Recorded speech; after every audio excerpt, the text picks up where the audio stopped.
भार्या देवहूति स्वयंभुवंकर दुहिति गर्भजात नवकन्या एक नंदन ये कन्या नव प्रजापति विवाह लभिले संतति कर्दम पुत्र जे कपिल विष्णु अंशरे ज्ञान भल माँ ज्ञान धर्म कही विष्णुर महिमा बुझाई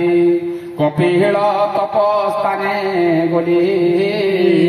जोगवासन रे बसी तृतीय स्कंधे तेतीस समापद तेतीस तेतीस तेतीस तेतीस